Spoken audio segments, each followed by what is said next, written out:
हाँ दोस्तों, तो कल हमने जो 50 किए थे कंप्यूटर के एब्रीवेशंस, तो आज हम नेक्स्ट 50 करेंगे। टोटल 100 हमने कंप्लीट करने हैं। तो 51st आ गया CAD, जो होता है कंप्यूटर एडेड डिज़ाइन। इसकी फुल फॉर्म ये यूज़ होता है software for creating precise drawings के लिए यूज़ किया जाता है CAD, तो याद रखना। नेक्स्ट आ गया CI और CD। CI होता है कॉन्टीन्यूस इंटीग्रेशन, CD होता है कॉन्टीन्यूस डिप्लॉयमेंट। ये प्रैक्टिस होती है फॉर ऑटोमेटिंग सॉफ्टवेयर डेवलपमेंट के लिए। उसके बाद DPI होता है डॉट्स पर इंच। प्रिंट रेजोल्यूशन, जैसे जो प्रिंटर होता है ना, उसमें जो DPI यूज़ होता है 200 DPI, इतना ये वाला ये यूज़ होता है उसमें। पिक्चर की क्वालिटी को जो बेस्ट करता है, तो मेजरमेंट होता है प्रिंट रेजोल्यूशन को मेजरमेंट कहते हैं इसे। उसके बाद बात करें तो FQDN होता है fully qualified domain name, complete domain name including सब डोमेन्स। उसके बाद HDD होता है हार्ड डिस्क ड्राइव। ये स्टोरेज डिवाइस होती है जो यूज़ करती है मैग्नेटिक डिस्क। उसके बाद बात करें तो IO होता है input output, communication between computer and external entities. जैसे इनपुट आउटपुट डिवाइसेस होते हैं ना, तो ये होता है। उसके बाद JPG, जैसे आपके इमेज जो आपको अगर अपने मोबाइल से आप कोई भी पिक खींचोगे तो वो JPG फॉर्मेट में होगी, तो उसको हम कहते हैं जॉइंट फोटोग्राफिक एक्सपर्ट ग्रुप। ये इमेज का फाइल फॉर्मेट होता है। उसके बाद LAN होता है लोकल एरिया नेटवर्क, जो स्मॉल एरिया को कवर करता है, स्मॉल एरिया तक ही कन्फाइंड होता है वो। मालवेयर होता है मलिशियस सॉफ्टवेयर जो आपके कंप्यूटर को हार्म करता है, डिज़ाइन होता है जो। NFS होता है नेटवर्क फाइल सिस्टम, जो प्रोटोकॉल होता है फॉर डिस्ट्रीब्यूटेड फाइल सिस्टम्स के लिए। उसके बाद QCR को OCR होता है ऑप्टिकल कैरेक्टर रिकॉग्निशन, कन्वर्ट करता है images of text to editable text में। जो टेक्स्ट होगा उसको आप एडिट भी कर सकते हो इसकी वजह से। P2P होता है peer to peer, direct sharing of files between users. उसके बाद QR कोड, आपको पता ही होगा, आप कहीं दुकान पे जाते बोलते हैं ना उसको QR कोड दो यार, स्कैन करना है, तो QR कोड होता है quick response code. Matrix bar code होता है फॉर इंफॉर्मेशन स्टोरेज के लिए। उसके बाद बात करें तो रेड होता है redundant array of independent disk. इसकी फुल फॉर्म ये यूज़ होता है डाटा स्टोरेज वर्चुअलाइजेशन टेक्नोलॉजी में। उसके बाद SFTP होता है सिक्योर फाइल ट्रांसफ़र प्रोटोकॉल।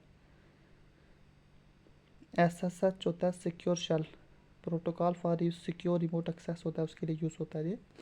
उसके बाद बात करें तो TFTP क्या होता है, tribal file transfer protocol, simplified file transfer protocol होता है ये। उसके बाद UI होता है यूज़र इंटरफेस। URL होता है यूनिफॉर्म रिसोर्स लोकेटर। आप कोई भी जैसे www जो करोगे ना, तो ये URL आ गया, एड्रेस होता है जो किसी भी आप साइट पे आपको जाना हो तो ये ज़रूरी होता है। उसके बाद BPS होता है वर्चुअल प्राइवेट सर्वर, होता है जी। VLAN होता है वायरलेस लोकल एरिया नेटवर्क, जो वायरलेस नेटवर्क होता है लोकल कम्युनिकेशंस के लिए। XML होता है extensible markup language, for storing structure data को स्टोर करने के लिए यूज़ होता है ये।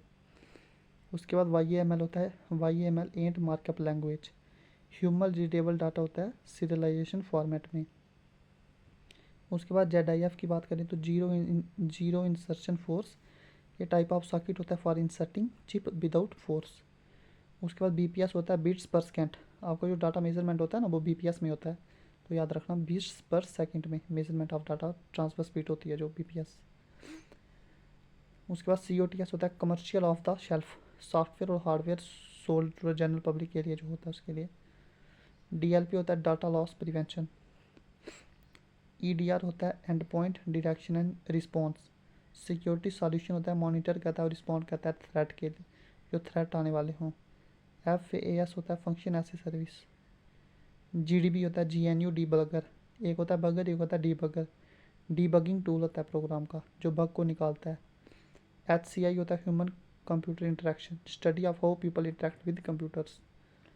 उसके बाद बात करें IoT होता है इंटरनेट ऑफ थिंग्स, जो नेटवर्क डिवाइसेस कंप्यूटर के साथ कनेक्टेड हों। जो नेटवर्क के साथ कनेक्टेड डिवाइसेस उनको हम क्या कहते हैं, IoT। कोई भी डिवाइस हो सकता है वो, मोबाइल लैपटॉप कुछ भी। KVM होता है kernel based virtual machine. LAMP होता है Linux Apache MySQL PHP। MIME होता है multipurpose internet mail extension, standard for email format. NAT होता है नेटवर्क एड्रेस ट्रांसलेशन, ये बहुत इंपॉर्टेंट फुल फॉर्म है नेट। मल्टीपल डिवाइसेस का लोग कहती है to share a single IP address. OOP होता है ऑब्जेक्ट ओरिएंटेड प्रोग्रामिंग, ये यूज़ होती है programming paradigm based on objects पे। उसके बाद पास होता है platform as a service, cloud computing model होता है डेवलपमेंट प्लेटफॉर्म्स का। उसके बाद बात करें QoS होता है quality of service ensures performance in data transmission. REST होता है representation state transfer architectural data for web services के लिए। SAS होता है software as a service, software distribution model होता है क्लाउड का। TCO होता है total cost of ownership, overall cost of owning a product. UPS होता है अनइंटरप्टिबल पावर सप्लाई, ये भी इंपॉर्टेंट है, बैकअप पावर होती है जब लाइट या कुछ आउटरेज हो जाता है उसकी वजह से, ये काम आती है। VPC होता है virtual private cloud, private space होती है ये। WAF होता है web application firewall, security system होता है ये वेब एप्लीकेशंस का। उसके बाद XAML होता है extensible application markup language. Y2K ये इतना इंपॉर्टेंट नहीं है, ये ईयर 2000 प्रॉब्लम। ZFS होता है zettabyte file system, advance file system for supporting large data storage. Zetta yotta bronto जियोप, ये फाइल स्टोरेज होते हैं जो वो वाला MB GB। उसके बाद एसिड होता है atomicity consistency isolation durability, properties of database instructions की ट्रांजैक्शंस के लिए। BLOP होता है binary large object, data stored as a single entity in databases. तो ये थे कुछ इंपॉर्टेंट एब्रिविएशंस। धन्यवाद।